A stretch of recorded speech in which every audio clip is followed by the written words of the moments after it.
Senyores i senyors consellers, quins són els motius que han portat el grup parlamentari liberal a demanar la celebració d'un debat monogràfic de la sanitat? La resposta és la inacció en política sanitària. 6 anys de govern demòcrata i la sanitat està pitjor avui de com la van trobar vostès el 2011. Bàsicament perquè estem a l'equador del segon mandat i la gestió de la sanitat s'ha enquistat, definitivament els ha superat. Deia el cap de govern l'any 2014, al tom de la gestió de la sanitat, que un petit forat pot fer enfonsar un gran vaixell, parafrasejant Benjamin Franklin. I les seves pors de llavors ja s'ha confirmat. La sanitat s'ha convertit en una via d'aigua impossible de contenir i vostès en 6 anys no ho han fet. En un context durant el qual s'ha produït una davallada de la població, passant de 85.000 habitants a 78.000, un augment de les cotitzacions a la CAS i una recuperació del nombre de salariats situant-se als nivells del 2010. Resulta que en aquest context creix el dèficit econòmic, baixa la qualitat del servei sanitari i no pot ser tot atribuïble, senyor ministre, a un envelliment i l'augment de la cronicitat de la població. Algunes dades econòmiques per poder quadrar l'evolució econòmica del sistema sanitari. Sobre la CAS, les transferències corrents que rep la CAS per part del govern es tornen a situar aquest 2017 en xifres rècord de 47,5 milions d'euros respecte dels 38 milions d'euros que es van transferir el 2011. Les transferències corrents de la CAS en la branca general, és a dir, la despesa reemborsada que fa la CAS, és la xifra més gran fins a la data d'avui, 146 milions d'euros respecte als 125 milions d'euros de l'any 2011.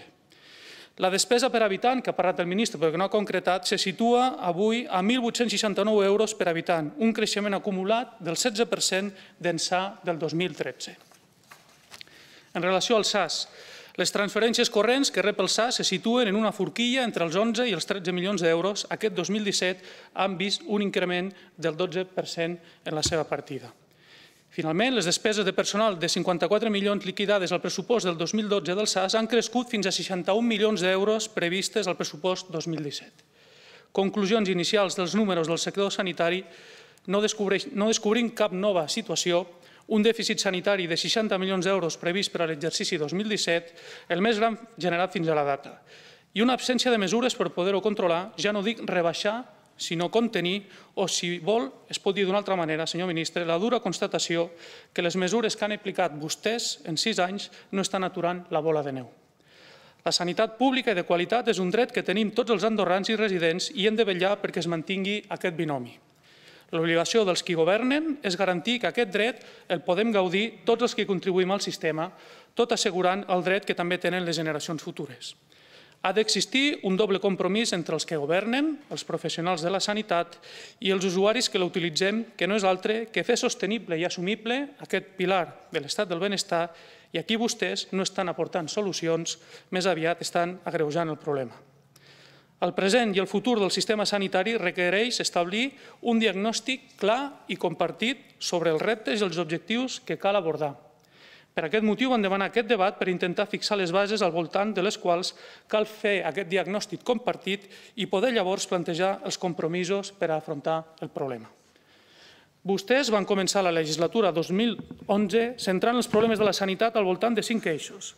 Una heterogeneïtat i manca de planificació en l'oferta de serveis, una variabilitat en la qualitat i manca de continuïtat assistencial, una saturació dels serveis especialitzats i una banalització de l'atenció especialitzada, una inflació d'indicadors de proves complementàries i una manca de coordinació entre els prestadors assistencials. Segons vostès, el 2015 ja havien conduït una reforma global del sistema de salut amb la implementació d'un nou model assistencial, el MAS, que havia de potenciar l'atenció primària i la implantació del metge referent. Però el cert és que avui, el 2017, els problemes que existien a la sanitat del país són els mateixos, que vostès ja assenyalaven el 2011, però agreujats per 3 raons. Primera, el greu problema de manca de lideratge del Ministeri en la política sanitària del país. El SAS marca les prioritats sanitàries quan ell mateix és el gran proveïdor del sistema. Segona, aquest problema de lideratge afecta la CAS, que com a organisme pagador del sistema hauria de rebre les prioritats per part del Ministeri en política sanitària per poder comprar les activitats i fer un control d'aquestes. Al no donar-se aquesta situació, es produeix un clar dèficit de supervisió per part de la CAS, generant un augment de la factura que ha de pagar. Com a exemple, la despesa de la CAS ha augmentat el darrer any un 7,5%. Tercer, el creixement del dèficit sanitari fa insostenible la situació fins al punt que el ministre admet que no el pot aturar. I l'absència de control persisteix. El SAS no està fiscalitzat políticament i la CAS no fiscalitza els prestadors sanitaris. I quart, no sabem avui quin model sanitari s'acabarà implementant al país. Aquesta és la nostra realitat en termes generals i la pregunta és què han fet vostès per abordar aquests problemes? Evitar el debat de fons i proposar un pacte d'estat. I com ningú els ha acceptat, doncs miren de gestionar el dia a dia mirant d'assumir el mínim desgast polític possible. Senyor ministre, el gran debat de la sanitat, malgrat el que ha dit vostè, es situa al tomb de la dicotomia entre dèficit sanitari i necessitats sanitàries a cobrir. I fins que no es vulgui afrontar aquest debat de manera oberta, valenta i clara, el que es farà és maquillar situacions i intentar gestionar un problema que cada vegada és més important. El primer pas que cal fer, sí o sí, és decidir com es vol afrontar el dèficit sanitari, més enllà d'ajustar la despesa mitjançant una gestió més acurada, que és evident que cal fer i que s'ha demostrat que encara hi ha molt camp per recórrer. Cal obrir el debat sobre les cobertures que actualment presta el nostre sistema, si s'han de mantenir, si per mantenir-les cal apujar les cotitzacions o, pel contrari, establir el nivell assumible de cobertures en funció dels ingressos de la CAS i les que no cobreixi la CAS, que els usuaris recorrin a una cobertura privada.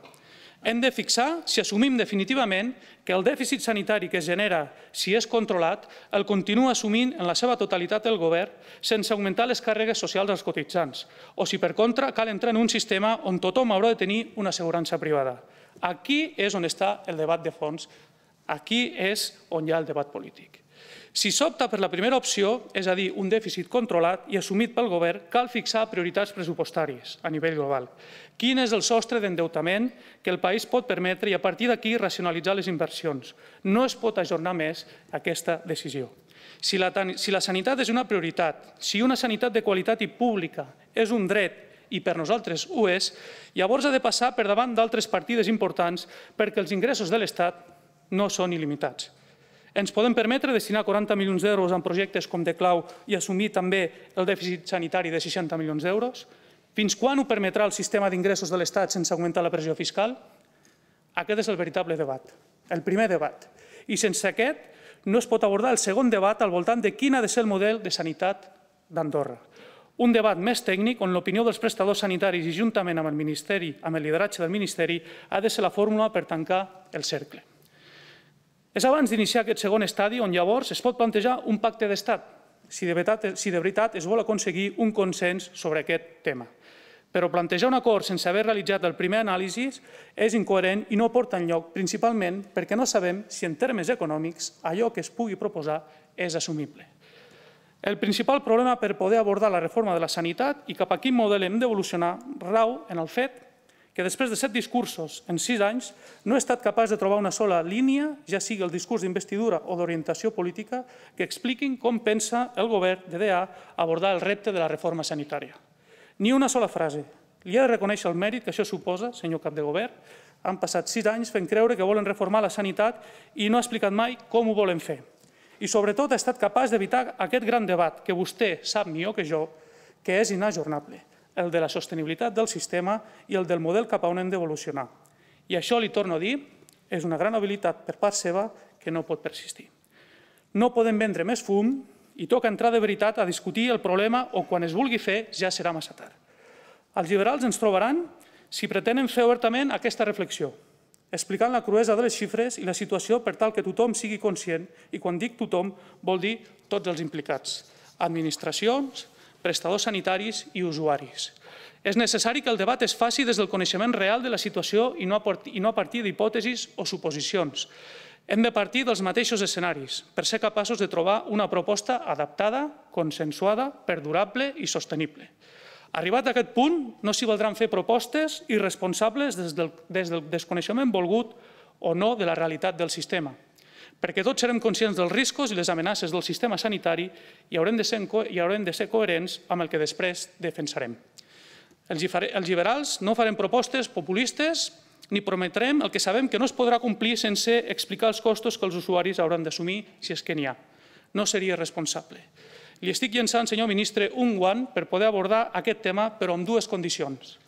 La primera, que abans de la votació del proper pressupost 2018 cal haver discutit i consensuat el sostre d'endeutament que el país pot assumir i a partir d'aquí fixem plegats, pel que queda de legislatura, quines són les grans inversions a realitzar. Li demano una priorització de les inversions. I la segona, cal posar en marxa accions clares i decidides per a reforçar la fiscalització i la contenció de la despesa de la CAS i del SAS fins que la reforma sanitària no es posi en marxa.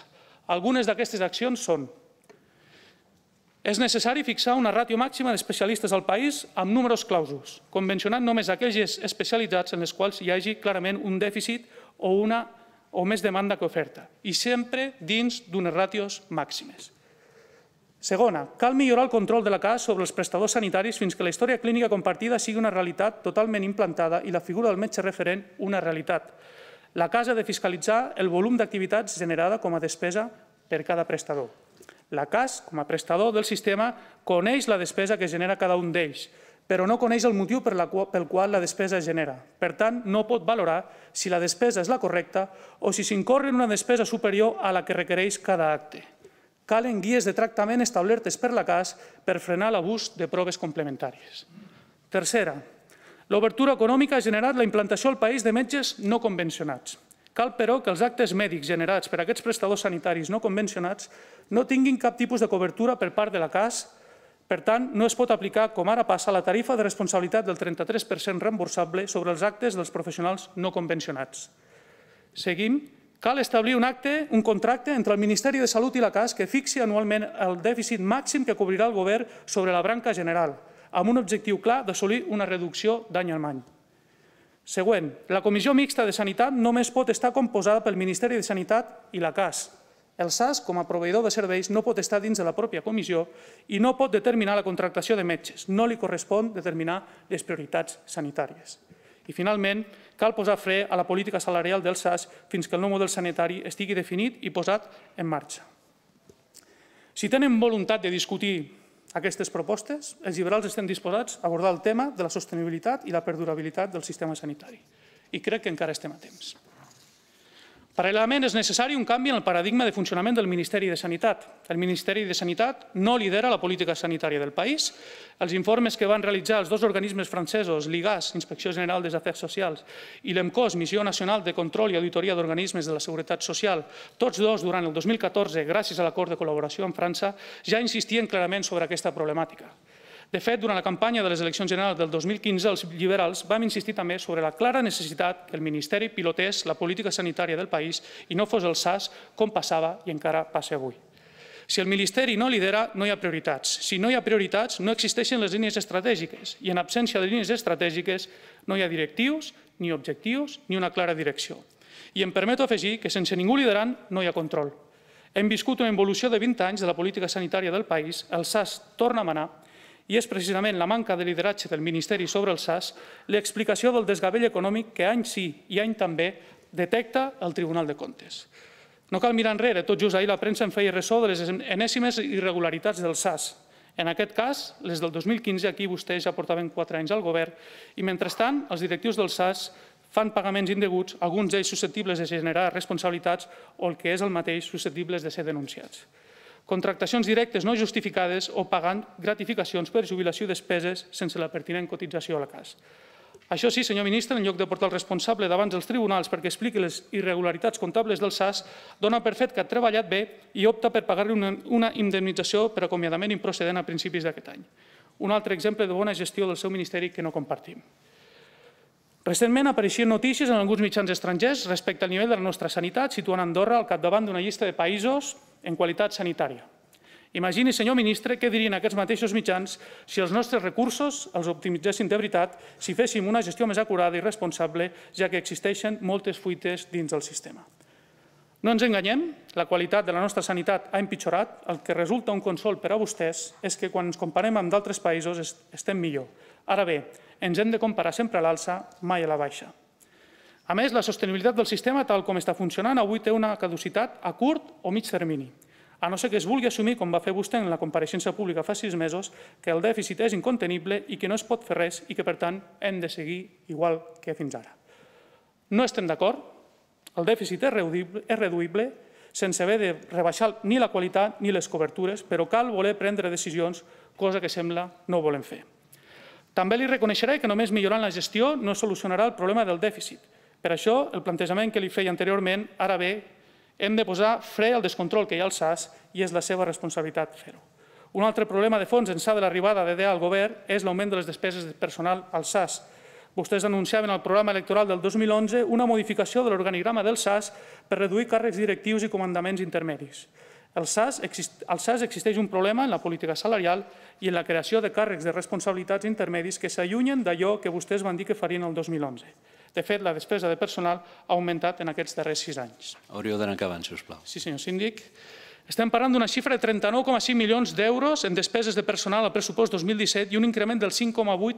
Ara bé, ha augmentat per a certs col·lectius, no per a tots.